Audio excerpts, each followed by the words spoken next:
People fall in love with their first image of you. We all fell in love with two best friends, Josh Peck, a chubby but lovable outsider from New York, and Drake Bell, a good-looking guitar player from California. The two teens couldn't be more opposite, but their chemistry together was infectious. While we fondly think of the brotherly love they displayed on television, the dark reality exposed by Josh Peck recently is that they were actually never friends.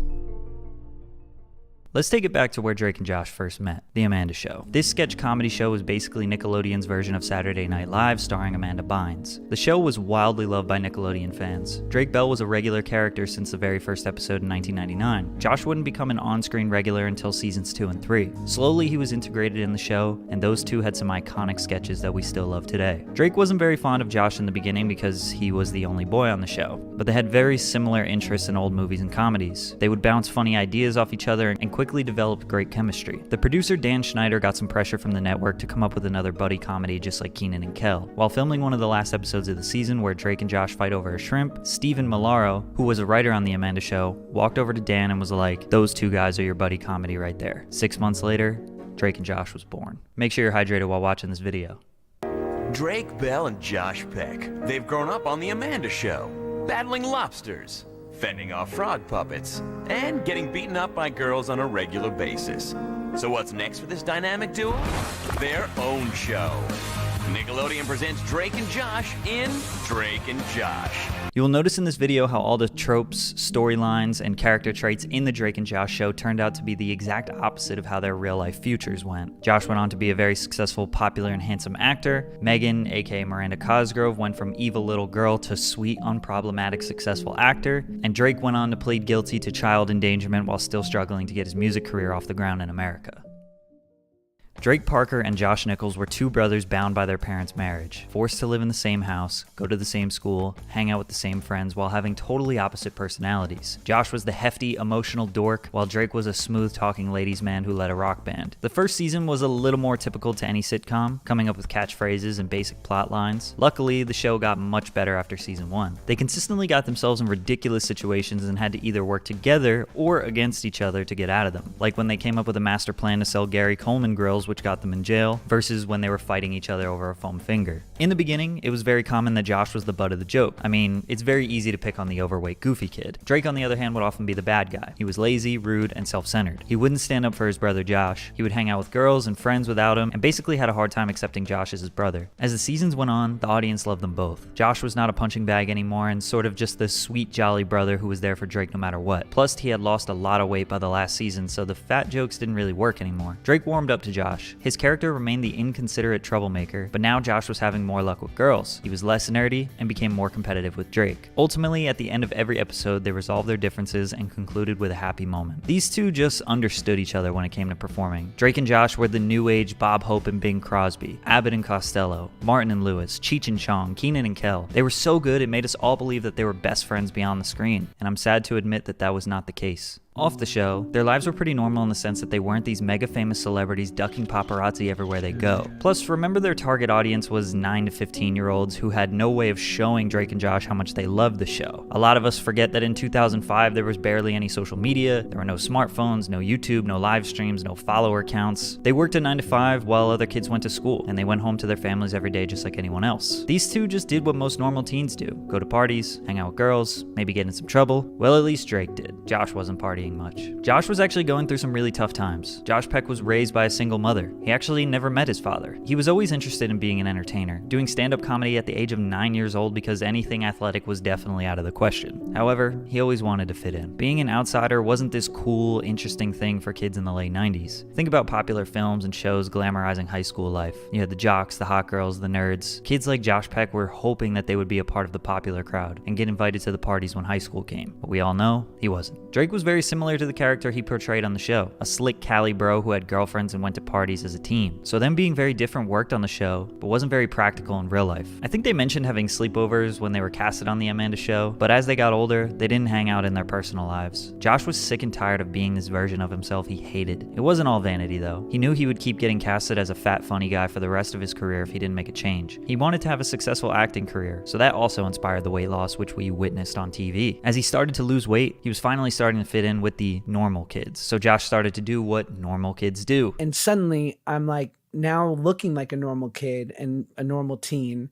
And I'm like, oh, they do drugs and that's normal. And they go to house parties and they go to clubs. Josh started acting more like Drake's character, but in real life. It was a double-edged sword. Obviously, he was being accepted socially, but being heavily addicted to drugs was the price he had to pay. By the time they were both 20, Drake and Josh was over. Their relationship, it's complicated. Drake loved his time spent on the show. It was what he always dreamed of. His dad raised him on buddy comedies like Dean and Jerry, Abbott and Costello. Once he met Josh and they got their own TV show, he was living his biggest dream. Plus, he was absolutely adored by the Nickelodeon world. Taking a look at this list of Kids' Choice Awards, which is pretty much the biggest thing you can get as a Nickelodeon star: 2006, Favorite TV Actor, Drake Bell. 2007, Favorite TV Actor, Drake Bell. 2007, Best TV Actor, Drake Bell. 2008, Favorite TV Actor, Drake Bell. It was very clear that Drake was the star and Josh was the co-star, despite Josh being funnier and more memorable in almost every aspect. Drake had full intentions on moving forward with his career alongside Josh, doing more movies and TV shows together just like the buddy comedy duos he idolized. Josh had other plans. Drake was never aware of what Josh was going through behind the scenes. Josh wanted to move on from the show. He was known as the fat, funny punching bag who brought way more comedic value to the scene. When we watch these old episodes, we feel happy. Josh sees an underappreciated, depressed, overweight, and insecure child hiding his true feelings from everyone. So he took his own route. Immediately after Nickelodeon, he got a voice acting role as Eddie in Ice Age, got to star in the film The Whackness, which premiered at the Sundance Film Festival and was critically acclaimed. He basically stayed busy every single year since then, having a film or TV role, including the Fox sitcom Grandfathered, where he was a star alongside John Stamos. He became one of the most popular creators on Vine, which is where he would eventually meet David Dobrik, the Paul brothers, the Vlog Squad, and become a popular influencer on YouTube with millions of subscribers. Drake hung around Nickelodeon a little longer. He did star in a terrible Superbad remake movie called College, as well as a poorly received spoof comedy superhero movie. After that, for the next decade, a few small roles in a bunch of random movies that you never heard of. His career stayed alive because of consistent TV work given to him on Nickelodeon. He did tons of different voice acting roles and one-off shows throughout the years. His music career is actually very interesting. Disney knew how to set up their actors' music careers, whereas all Nickelodeon music careers struggled. Drake has no gold or platinum records in America despite releasing music consistently for the past 17 years. However, in Mexico and various Spanish-speaking countries, Drake Bell, aka Drake Campana, is a huge star. He's had multiple high-charting Billboard singles and albums in Mexico. In some of these countries, he does shows for thousands of people. He speaks Spanish, releases all his new music in Spanish, provides Spanish subtitles with everything he does. I'm not really sure how that all happened, but it's been very fruitful for him. In 2014, he filed for bankruptcy, owing over $500,000 in taxes. In 2016, he was arrested for his second driving under the influence charge. He served 1 day in jail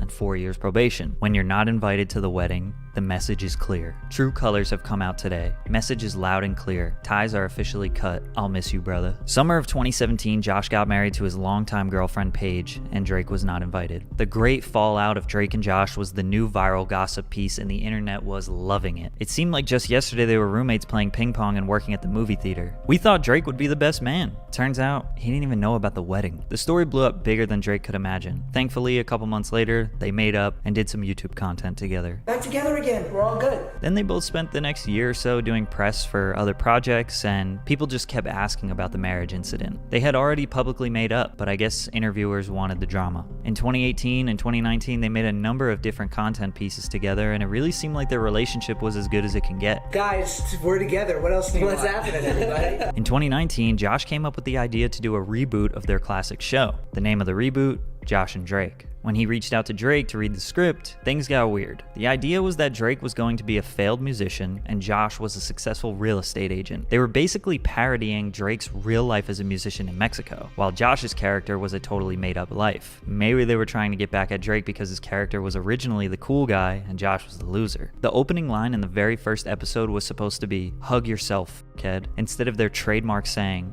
"Hug me, brother," which would have just been a slap in the face to the fandom. Then it transitions to Drake in Mexico performing at a quinceañera for the daughter of a drug cartel leader, where they are all drinking and doing hard drugs, which leads to a gunfight, and then they don't want to give Drake his money, which is all a super stereotypical way that Americans convey Mexican culture in Hollywood. Drake didn't want to do the Drake and Josh reboot without making some creative changes because he didn't want to disrespect his Mexican fans. Josh wouldn't let Drake make those creative changes, and shortly after that, Drake started getting into his legal trouble. In 2020, Drake was outed by his ex-girlfriend Melissa on TikTok about how abusive he was in their past relationship, which went pretty viral. Drake denied all claims of physical abuse, but admitted he could be verbally abusive like a lot of couples get during a fallout. This story led to multiple other accusations, including one that would make the courtroom. He pled guilty via Zoom to a felony attempted child endangerment and a misdemeanor charge of disseminating matter harmful to juveniles in June of 2021. But Drake was accused of much worse, including sending explicit pictures and engaging in sexual activity with a minor. However, he only admitted guilt of sending text messages that were sexual and then stopped once he was aware of the victim's age. The situation is definitely creepy, and there are a lot of other factors to consider which have been broken down extensively on YouTube. But the internet is not convinced that Drake is innocent of the harsher things he was accused of. His social reputation has obviously been ruined because of this. Which leads us to today. Josh Peck recently made some big claims on a podcast that he and Drake were never friends. Are you guys like not friends? Not really, no. He told a number of different lies on these podcasts that are starting to make fans question everything. I knew that Drake and I didn't stay in touch for the 10 years since we had made the show, but no one needed to know that. Here they are in 2012 at what appears to be a house party. Here they are spending Christmas together in 2013. Here are multiple instances of them hanging out in 2014. In 2015, they had Drake come on Josh's show Grandfathered. I think it's just an opportunity for Drake and I to be working together again, and obviously we love each other. Plus, Drake says that they talked when Josh announced that he was engaged. To suggest that they at least didn't stay in touch is wild. He was surprised he wasn't invited then? If he's going bananas on you? He's surprised, but then he takes to the internet and he starts writing these tweets that immediately catch fire.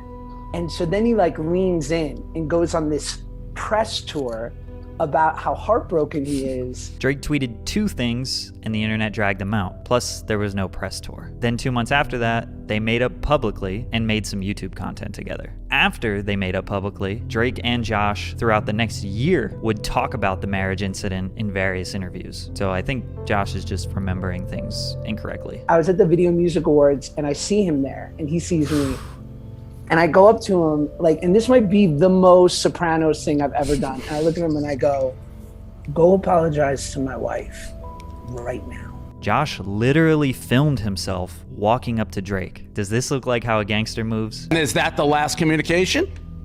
Pretty much. The VMAs was in August of 2017. Since then, they have filmed multiple YouTube videos together, worked on a Drake and Josh reboot, and I can only imagine they spent time together in their personal lives as well. That is not even close to the last time that they've had communication. Drake just recently started a podcast called Drake and Janet, with the same branding, which is just kind of weird, bro, let it go. Drake still says nothing but good things about Josh and wants nothing more for them to be friends again. After all, the Drake and Josh show was the biggest and most successful thing that Drake has ever done, which isn't the same thing for Josh. He has absolutely destroyed his social reputation, and him repairing his relationship with Josh might be the only thing that could win over the people's trust again. However, it's pretty evident that Josh wants nothing to do with Drake. While he may be lying about them never being friends, he has made it very clear that since the show ended in 2007, he wanted to no longer be the secondary character, the fat funny guy, Drake's sidekick, and he worked extremely hard to build a career off his comedy and creative vision. Who could have ever guessed that their real life situation would turn out exactly like the episode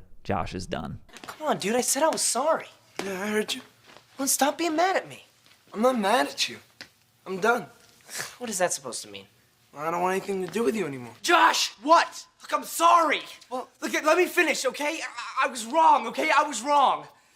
what do you mean? Look, I need you more than you need me. I need you way more than you need me, all right? I'm sorry. I just need you to understand that... Sorry, Josh, I'm sorry.